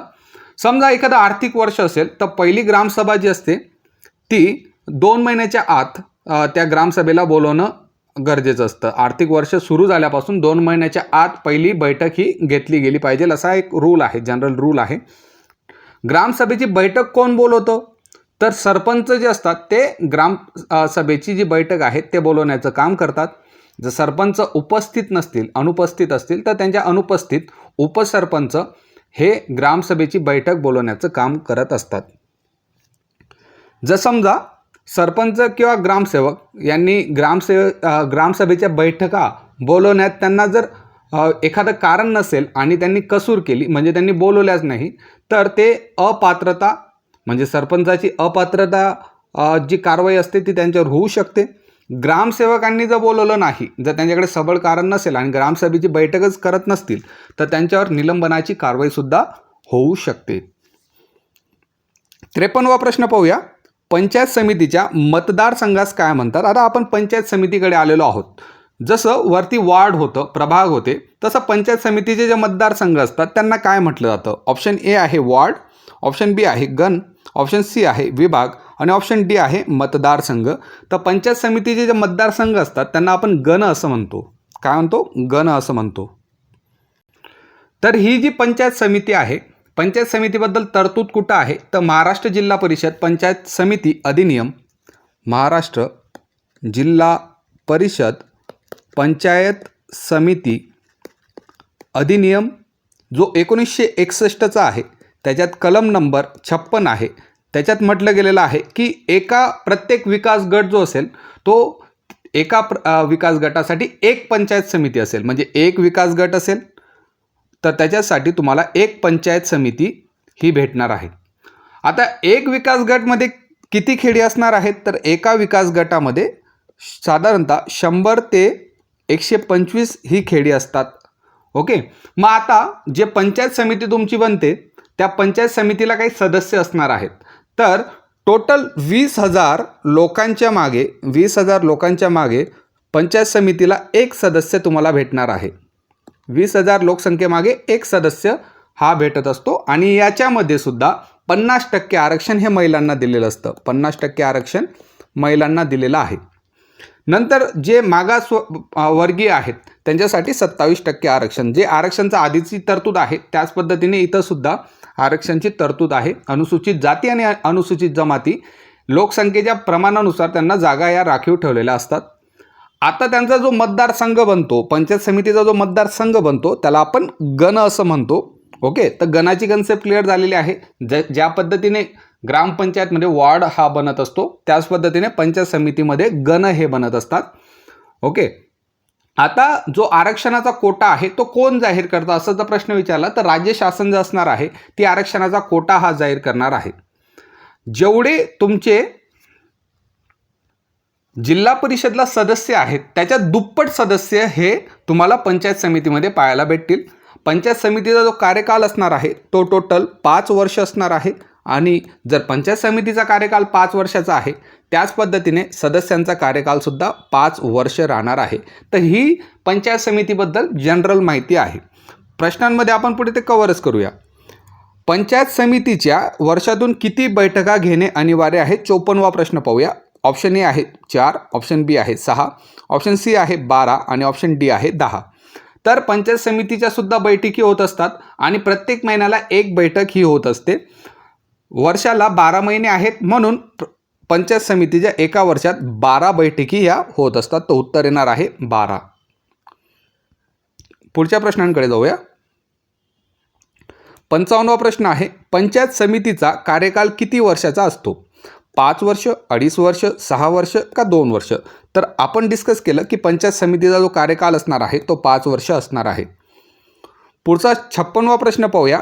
पंचायत समितीचा सत्ताधारी प्रमुख कोण असतो? सभापती, महापौर, उपसभापती का मुख्य कार्यकारी अधिकारी? तर एक गोष्ट लक्षात राहू द्या, जो सभापती असणार आहे तो पंचायत समितीचा सत्ताधारी प्रमुख असणार आहे. सत्ताधारी प्रमुख जो असणार आहे तो सभापती हा असणार आहे.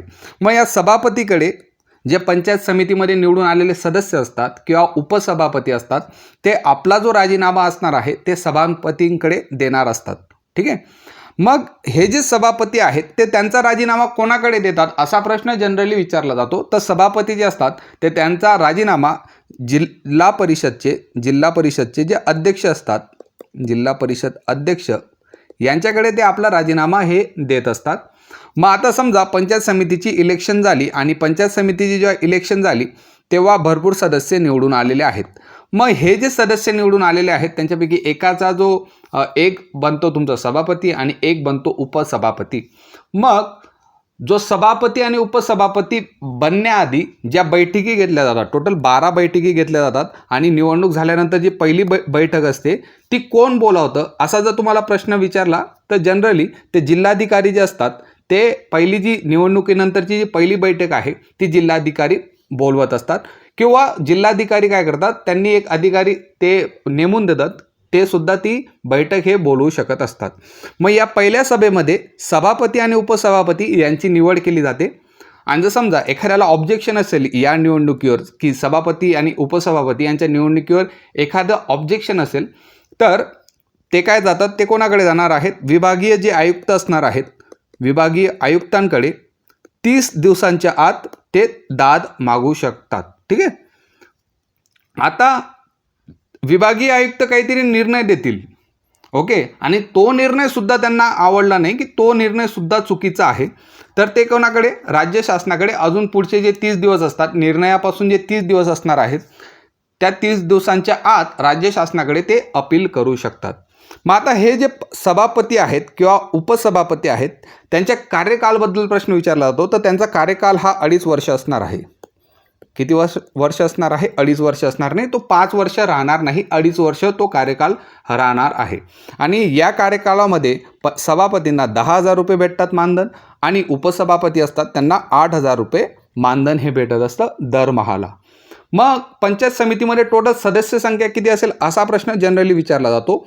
ते असणार आहेत 15 ते 25 हा त्यांचा काय असणार आहे, पंचायत समितीच्या सदस्यांची संख्या जी आहे ती 15 ते 25 असणार आहे.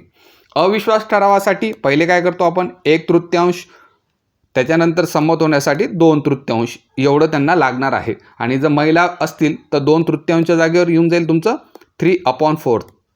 ठीक आहे. आता जेवढ्या पण पंचायत समितीच्या सभा होणार आहेत, टोटल 12 सभा होणार आहेत, तर त्या सर्वांचे अध्यक्ष जे असतील ते सभापती त्या सर्व मीटिंगचे अध्यक्ष असणार आहेत. चला पुढचे प्रश्न पाहून घेऊया. 57वा, सभापतींबद्दल एवढ्या गोष्टी जर लक्षात ठेवल्या तर सगळे क्वेश्चन तुमचे टॅकल होतील. सभापती आपला राजीनामा कोणाकडे देत असतात? सिंपल प्रश्न आहे. सभापती आपला राजीनामा उपसभापतींकडे देतात का? तर नाही. उपसभापती आपला राजीनामा सभापतींकडे देत असतात. सभापती आपला राजीनामा पंचायत समिती प्रमुखकडे देतात, तर पंचायत समितीचा प्रमुख तेच असणार आहेत, म्हणून इथून कट होऊन जातो. सभापती आपला जो राजीनामा आहे तो जिल्हा परिषद अध्यक्षांकडे देतात का? तो ऑप्शन सी तुमचं राईट असणार आहे. मुख्य निवडणूक आयुक्तपर्यंत जाणार आहे का? तर या सर्व गोष्टी एवढ्या वरपर्यंत जाणार नाहीत. जिल्हा परिषद जे अध्यक्ष आहेत त्यांच्याकडे सभापती आपला राजीनामा देत असणार आहेत. 58वा प्रश्न पाहूया. पंचायत समितीची पहिली बैठक कोण बोलावतात? पंचायत समितीची जी पहिली बैठक आहे, आता तिथं सभापती नाही, तिथं उपसभापती नाही, सगळे सदस्यच आहेत, तर कोणीतरी तर बोलवायला पाहिजे. तर तेव्हा जिल्हाधिकारी जे असणार आहेत ते ती पहिली बैठक बोलवणार आहेत. जर जिल्हाधिकारी काही अधिकाऱ्यांना सुद्धा नेमणूक करून देतात की ते सुद्धा बोलू शकतात, पण जनरली जिल्हाधिकारी जे असणार आहेत ती पहिली बैठक हे बोलवणार आहेत. 59वा प्रश्न पहा. पंचायत समितीचा निवडणुकीत वाद उद्भवल्यास किती दिवसात राज्य शासनाकडे अपील करण्यात येते? आता आपण बोललो की 30 दिवसांच्या आत तुम्ही ते अपील करू शकता. पहिले विभागीय आयुक्तांकडे अपील करा, त्याच्यानंतर विभागीय आयुक्त काहीतरी निर्णय देतील, त्या निर्णय जर तुम्हाला आवडला नाही तर तुम्ही राज्य शासनाकडे 30 दिवसांच्या आत तुम्ही ती अपील करू शकतात. आता आपण नेक्स्ट प्रश्नाकडे जाऊया. 60 नंबरचा प्रश्न आहे. सभापती आणि उपसभापती यांचा कार्यकाल किती वर्षाचा असतो? कार्यकालबद्दल विचारलेला आहे. तर जे सदस्य असतात त्यांचा कार्यकाल हा 5 वर्षाचा असतो. पंचायत समितीचा स्वतःचा कार्यकाल 5 वर्षाचा असतो, परंतु सभापती आणि उपसभापती यांचा जो कार्यकाल असणार आहे तो 2.5 वर्ष असणार आहे. तर उत्तर तुमचं 2.5 वर्ष येणार आहे. ऑप्शन 2 वर्ष होतं, 5 वर्ष होतं का 3 वर्ष होतं? तर उत्तर तुमचं 2.5 वर्ष येणार आहे. 61वा प्रश्न पहा, पंचायत समितीचा सदस्य संख्या किती असते? आता आपण डिस्कस केलेलं होतं की किती सदस्य असणार आहेत. 10 ते 17 असणार आहेत का? अजिबात नाही. 15 ते 20 असेल का? अजिबात नाही. 15 ते 25 असणार आहे का? तर 15 ते 25 ही तुमची संख्या पंचायत समितीच्या सदस्यांची असणार आहे. तर उत्तर येणार आहे 15 ते 25. 62वा प्रश्न पाहूया. पंचायत समितीचा प्रशासकीय प्रमुख कोण असतो? पंचायत समितीचा प्रशासकीय प्रमुख विचारलेला आहे. जसं आता आपण सत्ताधारी प्रमुख विचारला की जो निवडून आलेला आहे एक प्रमुख आहे, तो आहे तुमचा सभापती. तसंच प्रशासकीय म्हणजे तो निवडून आलेला नाही, प्रशासनाने दिलेला एक प्रमुख आहे. ऑप्शन ए आहे गट विकास अधिकारी, ऑप्शन बी आहे मुख्य कार्यकारी अधिकारी, ऑप्शन सी आहे ग्रामसेवक आणि ऑप्शन डी आहे सभापती. सभापती ऑप्शन कट होईल कारण की तो सत्ताधारी प्रमुख आहे. ऑप्शन सी तुमचा कट होईल. ग्रामसेवकाचा पंचायत समितीमध्ये काही अजून इंटरफेअर नाही. मग उत्तर येणार आहे तुमचं गट विकास अधिकारी. गट विकास अधिकारी हा पंचायत समितीचा प्रशासकीय प्रमुख असणार आहे. तर हे जे गट विकास अधिकारी असतात ते पंचायत समितीचा प्रशासकीय प्रमुख असणार आहे.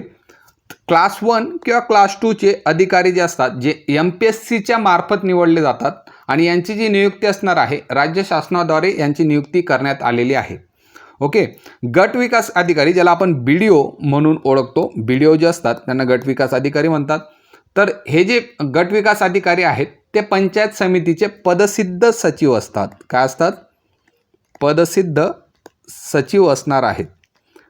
ही गोष्ट तुम्हाला लक्षात ठेवायची आहे. मोस्ट इम्पॉर्टंट प्रश्न येतो जर पंचायत राजबद्दल विचारलं की तुमच्या पंचायत समितीचा पदसिद्ध सचिव कोण, तर तिथं तुमचे गट विकास अधिकारी येणार आहेत.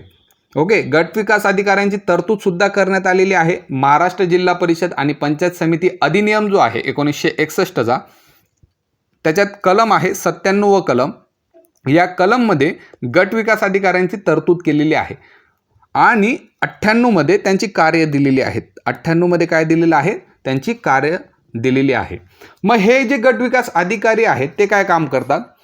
आता ग्रामपंचायतमध्ये ग्रामसेवक आहेत, त्यांची जी किरकोळ रजा असते ते मान्य करण्याचे काम कोण करणार आहे? त्यांना किरकोळ रजा द्यायची असेल तर ते गट विकास अधिकारी जे असतात ते ग्रामसेवकांना किरकोळ रजा देण्याचे काम करतात. नंतर तुमची पंचायत समिती असते, तिचं जे अंदाजपत्रक असतं, अंदाजपत्रक, तर ते अंदाजपत्रक तयार करण्याचे कामसुद्धा गट विकास अधिकारी करत असतात. नंतर गट विकास अधिकारी परत जे ग्रामसेवक असणार आहेत त्यांना विविध योजना जे असतात ते ग्रामसेवकांना ते देत असतात. आता हे जे गट विकास अधिकारी आहेत त्यांच्यावर कोणाचं नियंत्रण आहे? कोणाच्या तरी अंडरमध्ये असतील ते, तर ते असणार आहेत तुमचे मुख्य कार्यकारी अधिकारी यांच्या नियंत्रणामध्ये गट विकास अधिकारी येणार आहेत. आणि पंचायत समितीचे जेवढे पण अहवाल आहेत ते सर्व अहवाल जिल्हा परिषदला ते पाठवत असतात. जे तुमचे जी वर्ग 3चे कर्मचारी आहेत त्या पंचायत समितीमध्ये जे वर्ग 3चे कर्मचारी आहेत त्यांना रजा मंजूर करायचं काम करतात. असे भरपूर कामं ते करत असतात. 63वा प्रश्न पाहूया. पंचायत समितीचा पदसिद्ध सचिव कोण असतो? जसं आत्ता आपण पाहिलं, तलाठी आहे का? अजिबात नाही. उपसभापती नाही. सभापती नाही. आपण गट विकास अधिकाऱ्यांबद्दल बोललो, BDO जे असणार आहेत त्यांच्याबद्दल बोललो की BDO हे पंचायत समितीचे पदसिद्ध सचिव असणार आहेत. तो उत्तर येईल तुमचं गट विकास अधिकारी. 64वा पाहूया. गट विकास अधिकारींची तरतूद महाराष्ट्र जिल्हा परिषद आणि पंचायत समिती अधिनियम 1961मध्ये. आता एवढा मोठा प्रश्न देण्याचं कारण काय, तर तुम्हाला जर विचारलं की महाराष्ट्र जिल्हा परिषद व पंचायत समिती अधिनियम कोणत्या वर्षाचा आहे, तर तुम्ही लक्षात ठेवायचं 1961चा तो अधिनियम आहे. तर त्याच्यामध्ये गट विकास अधिकाऱ्याची तरतूद कोणत्या कलमात केली गेलेली आहे? मी आता तुम्हाला गट विकास अधिकाऱ्यांबद्दल 97 आणि 98 हे 2 कलम सांगितले. 97मध्ये त्यांची तरतूद आहे आणि 98मध्ये त्यांची कार्य आहे. तो उत्तर येणार आहे तुमचं कलम 97. पुढच्या प्रश्नाकडे जाऊया, जो तुमचा 65वा प्रश्न आहे की ग्रामसेवकांना किरकोळ रजा कोण मंजूर करतं? ग्रामसेवकांना किरकोळ रजा कोण मंजूर करणार आहे? सरपंच करणार आहे का? तर नाही. सभापती करणार आहे का? नाही.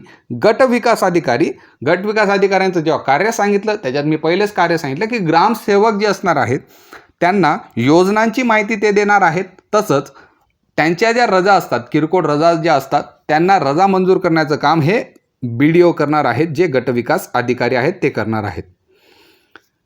66वा प्रश्न पाहूया. राज्य शासन व पंचायत समिती यांच्यातील दुवा म्हणून कोण कार्य करत असतं? आता एक मोस्ट इम्पॉर्टंट हा तुमचा प्रश्न असतो आणि पोलीस भरतीला प्रत्येक पेपरामध्ये कोणत्या तरी शिफ्टमध्ये हा प्रश्न पाहायला भेटतो.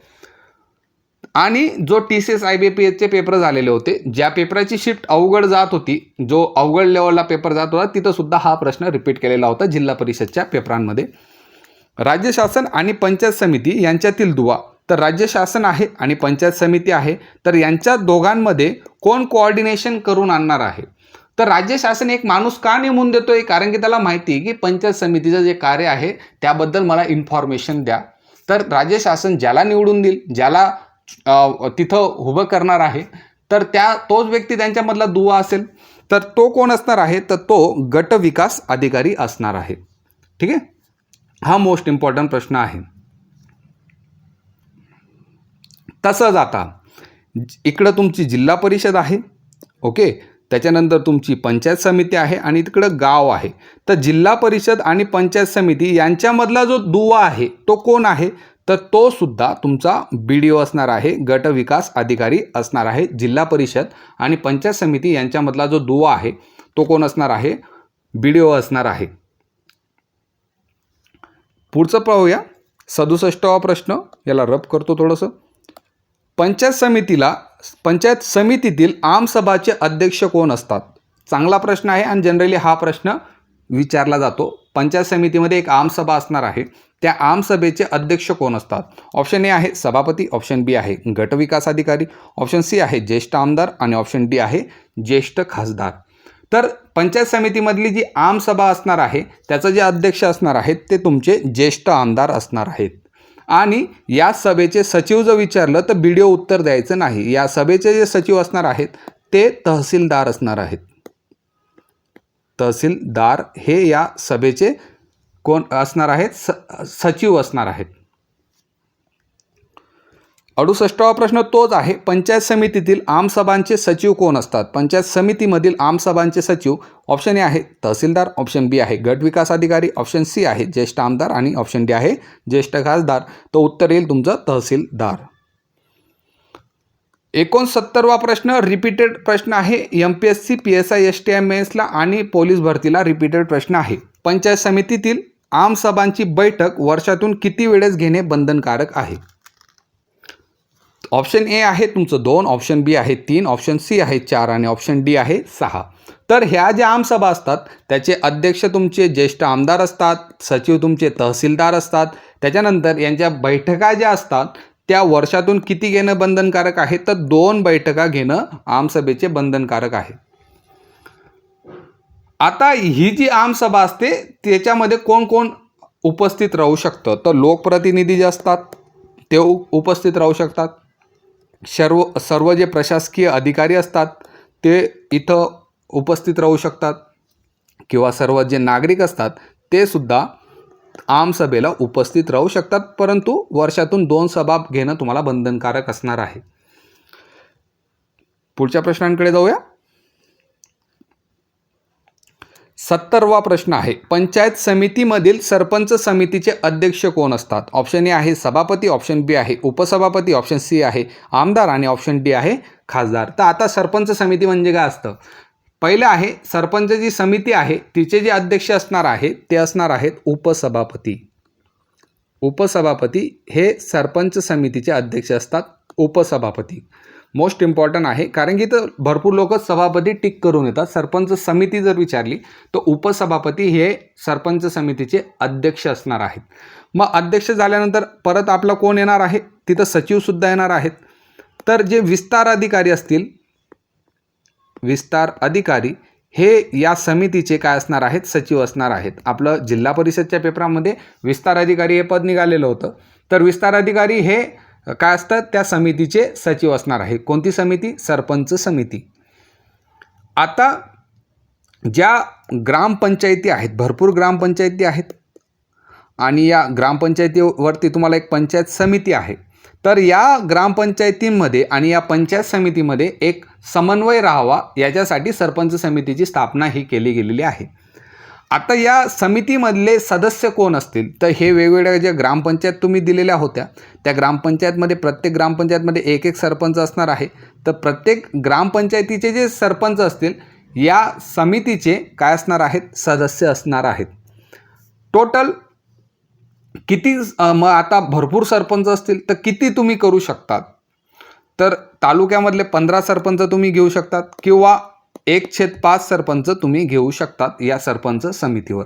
सरपंच समितीबद्दल एवढेच पॉईंट महत्त्वाचे आहेत. तर आता प्रश्न होता आपला, पंचायत समितीमध्ये सरपंच समितीचे अध्यक्ष कोण आहेत, तर ते उपसभापती. त्याचं उत्तर येणार आहे. आणि पंचायत समितीमधील सरपंच समितीचे सचिव कोण आहेत असा प्रश्न जर विचारला तर विस्तार अधिकारी जे असतील ते सरपंच समितीचे सचिव असणार आहेत. 72वा प्रश्न, इथून स्टार्ट होतं तुमचं जिल्हा परिषद. जिल्हा परिषद आता या लेक्चरमध्ये मी जसं पहिले डिस्कस केलेलं आहे, या लेक्चरमध्ये तुमचं महानगरपालिका, नगरपालिका, नगरपरिषद आणि ज्या समित्यांवरचे काही किचकट प्रश्न आहेत ते कव्हर होणार नाहीत. त्याच्यासाठी आपण सेकंड व्हिडिओ घेऊन येऊ. जसं तुम्ही याला प्रतिसाद दिलेला आहे, महाराष्ट्राच्या भूगोलचा पहिल्या पार्टला जो प्रतिसाद दिलेला आहे, 1000च्या वरती व्ह्यूज आले आणि 100च्या आसपास त्याचे लाईक झालेले आहेत. त्याचे 200 लाईकचं आपलं टार्गेट आहे. तसंच या व्हिडिओचं सुद्धा आपलं 200 लाईकचं टार्गेट आहे. म्हणजे मी पार्ट सेकंड जो आहे तो तुम्हाला घेऊन येईल आणि तुमचं पंचायत राज जे आहे ते प्रश्नांच्या माध्यमातून क्लिअर होऊन जाईल. ओके. जिल्हा परिषदची सदस्य संख्या किती असते. आता जिल्हा परिषदमध्ये जेव्हा एंटर करतो तर जिल्हा परिषदमध्ये जी सदस्य संख्या असते ती असणार आहे तुमची 50 ते 75. 50 ते 75 जिल्हा परिषदची सदस्य संख्या असते. एक सदस्य किती लोकसंख्येमागे एक सदस्य असणार आहे, तर 40,000 लोकसंख्येमागे 40,000 लोक असतील तर त्यांच्यामधून तुम्हाला एक सदस्य पाहायला भेटेल जिल्हा परिषदमध्ये. जिल्हा परिषदचा कालावधी जर विचारला तर त्याचा कालावधीसुद्धा 5 वर्ष असणार आहे. ओके. मग जर जिल्हा परिषदचा कालावधी 5 वर्षाचा आहे तर त्याच्या सदस्यांचा कालावधीसुद्धा 5 वर्ष हा कालावधी असणार आहे. तिथं जसं पंचायत समितीमध्ये तुम्हाला सभापती आणि उपसभापती पाहायला भेटले होते त्याच पद्धतीने इथं सुद्धा तुम्हाला जिल्हा परिषदमध्ये अध्यक्ष, जिल्हा परिषद अध्यक्ष म्हणतात त्याला, आणि उपाध्यक्ष तुम्हाला पाहायला भेटतील. आणि यांचा कालावधीसुद्धा मागच्या प्रमाणेच राहील. काय होता तो मागचा 2.5 वर्षांचा कालावधी त्यांचा असणार आहे. दोघांचा 2.5 वर्षांचा कालावधी तुम्हाला पाहायला भेटेल. आता जसं ग्रामपंचायतमध्ये तुम्ही गेले तिथं तुम्हाला प्रभाग भेटले होते, तुम्हाला ते वॉर्ड भेटले होते. वॉर्ड नंतर तुम्हाला तिकडे गण भेटले होते पंचायत समितीमध्ये. तर इथं जो मतदारसंघ बनणार आहे तो गट असणार आहे. काय असणार आहे, त्याला आपण गट म्हणणार आहे. आणि महाराष्ट्रामध्ये सध्या मी जे बुक रेफर करतोय त्याच्यानुसार 34 जिल्हा परिषदा ह्या महाराष्ट्रामध्ये आहेत. 34 जिल्हा परिषद ह्या महाराष्ट्रात आहे. मग जिल्हा परिषदसुद्धा काय करते, तिची मीटिंग घेते, त्याची सभा घेते. तर ती जी सभा असणार आहे वर्षातून त्याची किती असणार आहे, 4 सभा, कमीत कमी 4 सभा जिल्हा परिषद ही घेत असते. परत जिल्हा परिषदचा अध्यक्ष असेल, त्याची तुम्हाला काय करायचं आहे, त्याला तुम्हाला अविश्वास ठराव द्यायचा असेल तर ठराव आणण्यासाठी 1/3.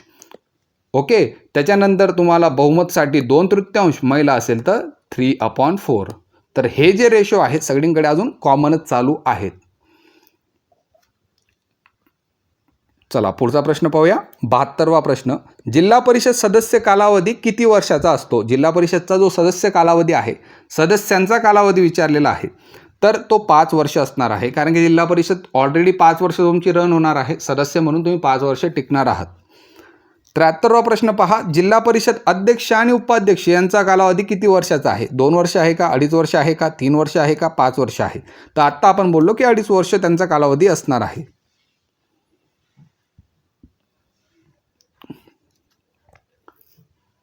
पुढचा प्रश्न आहे, सध्या महाराष्ट्रात किती जिल्हा परिषद आहेत. ऑप्शन ए आहे तुमचं 34, ऑप्शन बी आहे 35, ऑप्शन सी आहे 36 आणि ऑप्शन डी आहे 38. उत्तर जरी 36 दिलेलं असेल तर सध्या महाराष्ट्रात 34 जिल्हा परिषदा आहेत. ओके. आता 75वा प्रश्न पाहूया की जिल्हा परिषदमध्ये विषय समित्या किती असतात. तर जिल्हा परिषदमध्ये भरपूर प्रकारच्या समित्या आहेत. त्याच्यापैकी तुम्हाला पाहायला भेटेल एक जी समिती असते ती असते स्थायी समिती, जी मोस्ट इम्पॉर्टंट तुम्हाला पाहायला भेटेल. पहिली जी आहे ती स्थायी समिती. आणि विषय समित्या जे विचारल्या तर टोटल 9 या विषय समित्या असतात. विषय समित्या किती असतात? टोटल 9 आहेत. म्हणजे जिल्हा परिषदमध्ये जर तुम्हाला टोटल समित्या विचारल्या की जिल्हा परिषदमध्ये टोटल समित्या किती, तर तुम्ही उत्तर द्यायचं 9 ने 1 किती होतात? 10 समित्या आहेत. त्याच्यापैकी एक जी आहे ती स्थायी समिती आहे आणि 9 या विषय समित्या आहेत. मग विषय समित्या कोणकोणत्या? तर तुम्हाला पाहायला भेटेल, एक आहे समाज कल्याण समिती, समाज कल्याण समिती. दुसरी जी आहे ती तुम्हाला पाहायला भेटेल कृषी समिती. तिसरी तुम्हाला पाहायला भेटेल वित्त समिती. ओके. चौथी तुम्हाला पाहायला भेटेल बांधकाम समिती. त्याच्यानंतर 4 झाल्या. 5वी पाहायला भेटेल शिक्षण समिती. 6वी पाहायला भेटेल आरोग्य समिती. 7वी पाहायला भेटेल पशुसंवर्धन आणि दुग्ध विकास समिती. आणि 8वी जी पाहायला भेटेल ती तुम्हाला जल व्यवस्थापन समिती. आणि 9वी जी पाहायला भेटेल ती महिला आणि बालकल्याण जी समिती आहे ती तुम्हाला पाहायला भेटेल. अशा या 9 आणि एक स्थायी समिती तुम्हाला पाहायला भेटेल. ओके. तर इथं विचारलेलं आहे विषय समित्या किती, तर विषय समित्या असणार आहेत तुमच्या 9. आता 76वा प्रश्न पाहूया की जिल्हा परिषद अध्यक्ष आपला राजीनामा जो आहे तो कोणाकडे देतात? जिल्हा परिषदचे जे अध्यक्ष असणार आहेत ते आपला राजीनामा कोणाकडे देतील असा प्रश्न विचारलेला आहे. मग जिल्हा परिषद अध्यक्ष कोण असतो? जिल्हा परिषदचा जो अध्यक्ष आहे तो जिल्हा परिषदचा सत्ताधारी प्रमुख असतो. जो अध्यक्ष असणार आहे, पहिला पॉईंट त्याचा, तो सत्ताधारी प्रमुख आहे. आपण आधीच पाहत आहोत, एक सत्ताधारी प्रमुख असतो आणि एक शासकीय प्रमुख त्याचा भेटणार आहे. जिल्हा परिषदचे जे सदस्य असतात, आता 1, 2, 3 असे सदस्य असणार आहेत किंवा उपाध्यक्ष जे असणार आहेत ते आपला राजीनामा हे अध्यक्षांकडे देतात. आणि अध्यक्ष जे आपला राजीनामा जो असणार आहे, जिल्हा परिषदचे जे अध्यक्ष असणार आहेत ते राजीनामा कोणाकडे देतील? तर ते तुम्हाला विभागीय आयुक्तांकडे, कुठे गेलं प्रश्न, हां, तर ते त्यांचा राजीनामा विभागीय आयुक्तांकडे देणार आहेत. आता वर जी पाहिली तुम्ही समिती, पहिली सगळ्यात मोठी आणि मोस्ट इम्पॉर्टंट जी समिती पाहिली ती होती स्थायी समिती. तर हे जे जिल्हा परिषदचे जे अध्यक्ष भेटणार आहेत तुम्हाला, ते स्थायी समितीचे सुद्धा अध्यक्ष असणार आहेत बाय डिफॉल्ट. आणि त्यांना दरमहा 20,000 एवढे मानधन भेटते. आणि जे उपाध्यक्ष असतील त्यांना दरमहा 16,000 इतकं मानधन भेटणार आहे. आता जेव्हा तुमची निवडणूक होते आणि जी पहिली जी आहे अध्यक्ष आणि उपाध्यक्ष निवडण्याची एक बैठक बोलवली जाते, तर ती बैठक कोण बोलवणार आहे? तर जिल्हाधिकारी जे असणार आहेत ती बैठक बोलवणार आहेत. 77वा प्रश्न पाहूया. जिल्हा परिषदचा मुख्य प्रशासकीय अधिकारी कोण असतो? ऑप्शन ए आहे विभागीय आयुक्त, ऑप्शन बी आहे तहसीलदार, ऑप्शन सी आहे मुख्य कार्यकारी अधिकारी आणि ऑप्शन डी आहे उपाध्यक्ष. तर जिल्हा परिषदचा प्रशासकीय विचारलेला आहे. प्रशासकीय म्हणजे MPSC UPSC मधून आलेला व्यक्ती. तर प्रशासकीय अधिकारी हा जो असणार आहे तो असणार आहे मुख्य कार्यकारी अधिकारी. हा जिल्हा परिषदचा मुख्य प्रशासकीय प्रमुख असणार आहे. त्याचा जो दर्जा असेल तो IAS असेल. आणि IAS ही जी पदवी आहे, ही जी पोस्ट आहे, या पोस्टला UPSC मार्फत ही पोस्ट तुम्हाला भेटत असते. आणि जो IAS व्यक्ती असेल तो मुख्य कार्यकारी अधिकारी बनणार आहे. त्याचेही कार्य गट विकास अधिकाऱ्यांसारखेच असेल. जसं गट विकास अधिकारी हा ग्रामसेवकांवर नियंत्रण ठेवत होता, तसंच गट विकास अधिकाऱ्यांवर नियंत्रण ठेवण्याचे काम मुख्य कार्यकारी अधिकारी करणार आहे. वर्ग 1 आणि वर्ग 2चे जे अधिकारी असतील त्यांना रजा मंजूर करण्याचे काम मुख्य कार्यकारी अधिकारी करणार आहेत. आणि जिल्हा परिषदचे जे अंदाजपत्र बनणार आहे ते तयार करण्याचं काम मुख्य कार्यकारी अधिकारी करणार आहेत. पंचायत समितीला जो निधी आहे तो मंजूर करून कोण देतं, असा जर प्रश्न विचारला की पंचायत समितीचा निधी मंजूर करण्याचं काम कोण करतं, तर तो बी उत्तर तुमचं मुख्य कार्यकारी अधिकारी येणार आहे. आता पुढचा प्रश्न पाहूया. 78वा प्रश्न. जिल्हा परिषदचा पदसिद्ध सचिव कोण असतो? आता इथं हा जो प्रश्न आहे कन्फ्युजिंगसाठी आहे. इथं पदसिद्ध सचिव विचारलेला आहे. तर भरपूर लोक मुख्य कार्यकारी अधिकारी याच्यावर टिक करून येतील, परंतु जिल्हा परिषदचा जो पदसिद्ध सचिव आहे, उपमुख्य कार्यकारी अधिकारी जो सामान्य प्रशासन विभागचा असेल तो जिल्हा परिषदचा सचिव असणार आहे. पदसिद्ध सचिव तो असणार आहे. आणि जो जिल्हा परिषदचा पदसिद्ध सचिव आहे तो स्थायी समितीचा सचिव तुम्हाला पाहायला भेटेल. 79 पाहूया. जिल्हा परिषद स्थायी समितीमध्ये सदस्य संख्या किती असणार आहे? आता ही जी मेन जी मी तुम्हाला बोललो इतक्या टाईमपासून बोलतोय की स्थायी समिती, तर या स्थायी समितीमध्ये टोटल सदस्य संख्या किती असते? 12 आहे का? तर नाही, तर 14 त्यांची उत्तर येणार आहे. स्थायी समितीमध्ये जी मेन समिती आहे तिच्यामध्ये सदस्य संख्या ही 14 असणार आहे. तर हे जे 14 सदस्य असतील त्याच्यापैकी एक सदस्य म्हणजे तुमचे सभापती असतील आणि 13 अदर सदस्य याच्यामध्ये इन्क्लूड केलेलं असेल. जिल्हा परिषदमधली मध्यवर्ती समिती कोणती असा जरी प्रश्न विचारला तर त्याचं उत्तर तुमचं स्थायी समिती येणार आहे. जिल्हा परिषदचे जे अध्यक्ष असतात ते जिल्हा परिषदचे अध्यक्ष या स्थायी समितीचे सभापती असतात. ओके. आणि जर तुम्हाला विचारलं की स्थायी समितीमध्ये अनुसूचित जाती आणि जमाती यांची किती संख्या असायला पाहिजे, तर अनुसूचित जाती आणि जमाती यांची कमीत कमी 2 जे सदस्य असतील ते तुम्हाला स्थायी समितीमध्ये राहू द्यावे लागतात. पुढचा प्रश्न पाहूया. जिल्हा परिषद स्थायी समितीचे सभापती कोण असतात? तर आता आपण बोललो की जिल्हा परिषदचे जे अध्यक्ष आहेत ते स्थायी समितीचे सभापती असणार आहेत. 81वा प्रश्न जो आहे, महिला व बालकल्याण समितीची स्थापना कधी झाली? तर अशा टाईपचे स्टॅटिक प्रश्न विचारले जाऊ शकतात. महिला आणि बालकल्याण समितीची जी स्थापना आहे ती 1992 मध्ये झालेली होती. उत्तर येणार आहे 1992. आणि ही जी समिती आहे या समितीचा जो सभापती असणार आहे ती नेहमी महिलाच असणार आहे. ओके. 82वा प्रश्न पाहूया. जिल्हा परिषदकडे एकूण किती विषय सोपवण्यात आलेले आहेत? जिल्हा परिषदकडे टोटल किती विषय सोपवण्यात आलेले आहेत? चांगला प्रश्न आहे. तर जिल्हा परिषदमध्ये एकूण जो विषय सोपवण्यात आलेले आहेत ते 129 विषय जिल्हा परिषदकडे सोपवण्यात आलेले आहेत. 83वा प्रश्न पहा. जिल्हा परिषदला महाकामा म्हणून कोठे म्हटले जाते? आता वेगवेगळ्या राज्यांमध्ये जिल्हा परिषदला वेगवेगळ्या नावांनी ओळखलं जातं. तर विचारलं काय आहे की महाकामा असं कोणत्या राज्यामध्ये म्हटलं जातं? ऑप्शन ए आहे मध्य प्रदेश, ऑप्शन बी आहे उत्तर प्रदेश, ऑप्शन सी आहे आसाम आणि ऑप्शन डी आहे कर्नाटक. तर कर्नाटकमध्ये जिल्हा परिषदला काय म्हटलं जातं? विकास परिषद म्हटलं जातं. ओके. आसाममध्ये जी जिल्हा परिषद येते त्याला महाकामा असं म्हटलं जातं. आणि उरलेले जे आहेत अजून एक तामिळनाडू जी आहे, तामिळनाडूमध्ये सुद्धा जिल्हा परिषदला विकास परिषद म्हटलं जातं.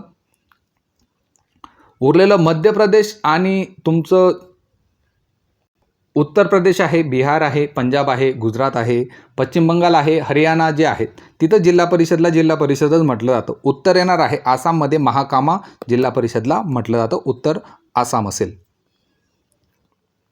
पुढच्या 2 प्रश्नांकडे जाऊया.